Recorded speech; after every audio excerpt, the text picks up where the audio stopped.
When turning right at traffic lights, if you want to turn right in a dedicated lane, you can use the middle of your lane.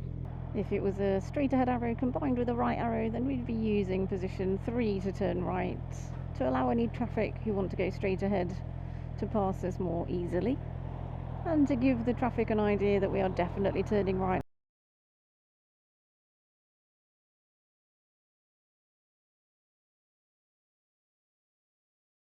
There's an exception to that, and that's when there's more than one lane turning in the same direction.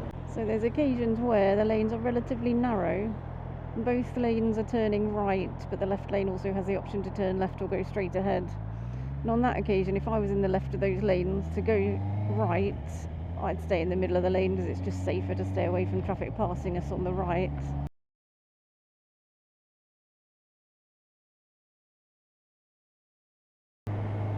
As you're coming up to traffic lights to stop, bring your speed down early. Take the majority of your speed off before you reach the traffic lights. So the last 5 to 10 meters is quite slow, just on the rear brake. And then you can plan how you want to stop and where you want to stop. We see regularly students who don't take enough speed off on the approach, and then they rush the end of their stop with harsh braking. Well, the examiner doesn't want to see harsh braking, he wants to see planned, smooth, controlled stops.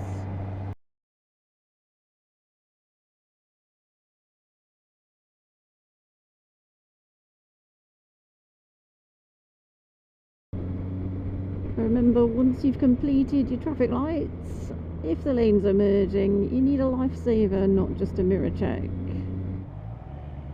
Dual lane on the approach, and only one lane ahead, so think about the safety check you need to do. It needs to be a lifesaver to merge.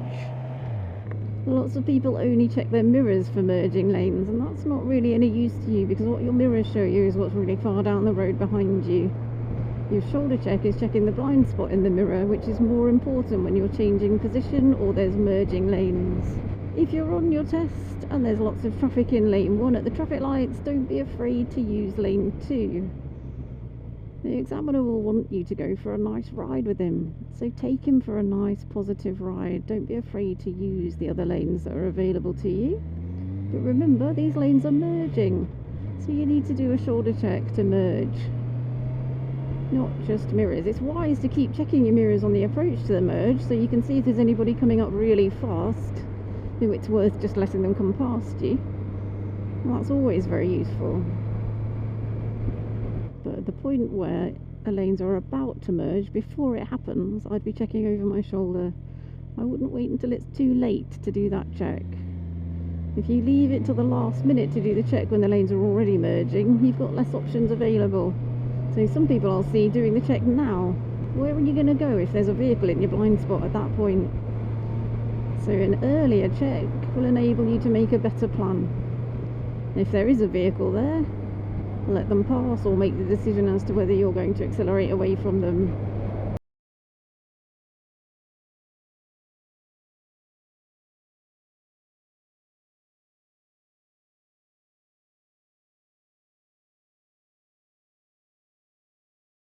And once the lanes have merged, come back into the middle of the lane. Especially if the students are in the left of the two lanes when the lanes merge. We regularly see the students staying over in position 1 once the lanes have merged. All that's going to do is encourage the traffic from behind to pass you. So even though the lanes have merged, they'll still try and continue past you because you're holding position 1. Once the lanes have merged, move back into position 2. If it was safe to do so at the moment that you did your lifesaver, you should be moving into that position.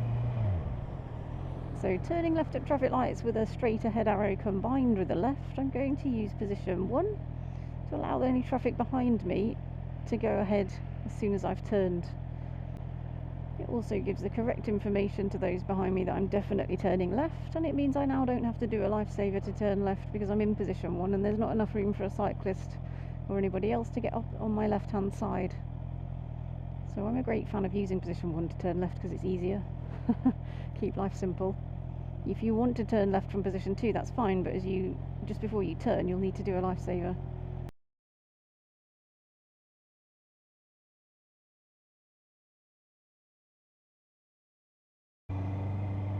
when the lights are about to change, try to get your shoulder checks done before the lights go to green. Quite a lot of students will wait until the lights have changed, then they'll do their shoulder checks, by which point the lights are already on green and the cars behind are waiting to move off.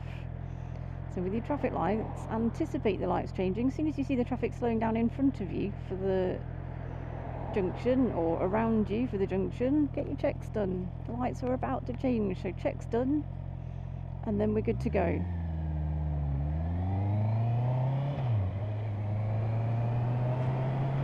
Then we're not holding back the traffic by doing our safety checks too late. Be nice and positive when you get away from your junctions. Up to the speed limit if it's safe to do so without dawdling, and then you've created a lovely safety bubble behind you with the following traffic.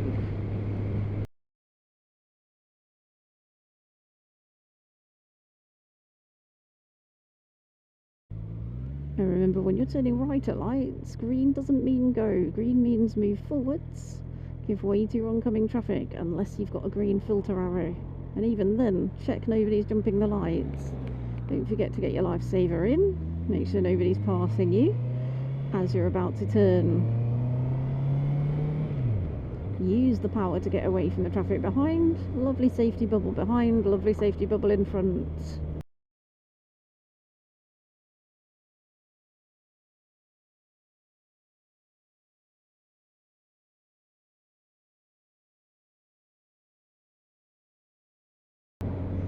When the lights have been green quite a while, expect the lights to change. And also choose your point of no return, the point at which you'll still be going, which is now for me, even if the lights change. So rather than hammering your brakes on once you get an amber light, choose where you'll still be going through, even if the lights do change to amber. Another common fault that we see is students suddenly braking when they get an amber light in front of them. They're correct in that amber means stop, but it also means stop when it's safe to do so.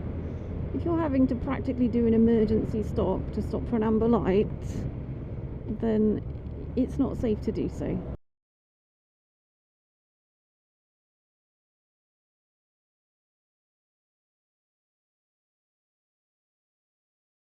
Another common fault is that people have their front tyre just slightly over the line. They don't judge it quite right. So once again, if you slow down more on the approach, you're far more likely to be able to plan the end of that stop, to plan precisely where you want to stop and how you want to stop in a lovely, smooth, controlled manner behind the line. After all, the highway code says you must stop behind the line, and it's a must. And therefore, you'll fail your test if you go over that white line to stop.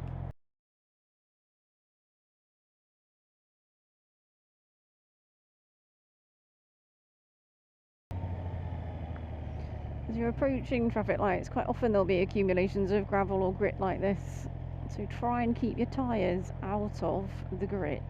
There's a few reasons why you'd want to do that. Firstly, obviously, the grit is going to give you less grip as you're slowing down. Secondly, the grit and the gravel can hide things like screws and nails, so whilst you might just see gravel, what you might ride over is screws and nails that will cause you a puncture later down the road. By riding through the grit and the gravel, you're giving yourself more chance of picking up a puncture and less chance of being able to stop safely. So on the approach to your junctions, assess your surface and choose where you want to stop.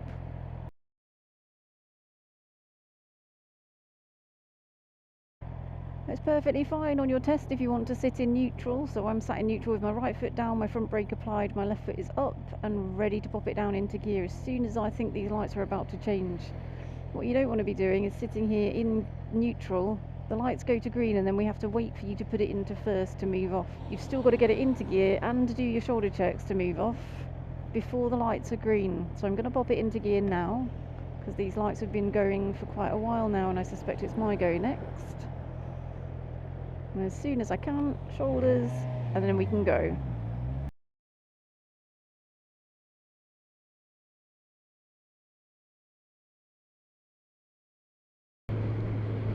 As you approach your junction, it's mirrors and both brakes take that speed right down.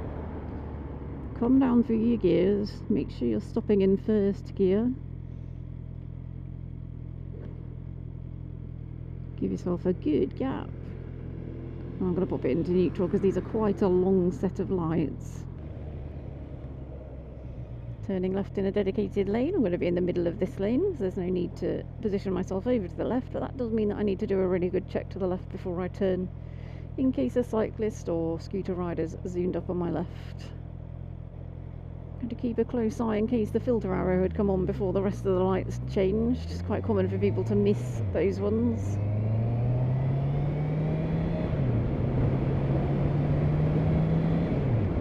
Once again, using the power to get away from the traffic behind and landing at 42. Spotted a large vehicle ahead in the lane that I want to be in. So once again, I'm planning my braking early. I'm taking all the speed off. I'm leaving myself 10 metres so I don't get too close to the back of the vehicle. And that'll do. Checking my mirrors, keeping into the left because I'm turning left. Lights have changed, so mirrors down to my rear brake, down to first gear. A smooth stop on the rear brake behind the line. If I was going too fast or I was too close to the lorry, I wouldn't have been able to plan for that. Now I'm going to pop it into neutral so I can sit and wait in neutral.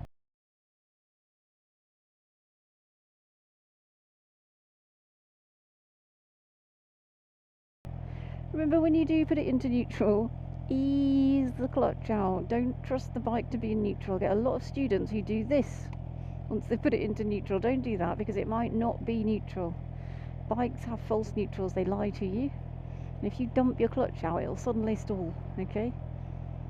So when you do put it into neutral, even if you're at traffic lights, just ease that clutch through. Test whether it is neutral or not. And if it feels like it's about to move, then pull it back in again and find another neutral.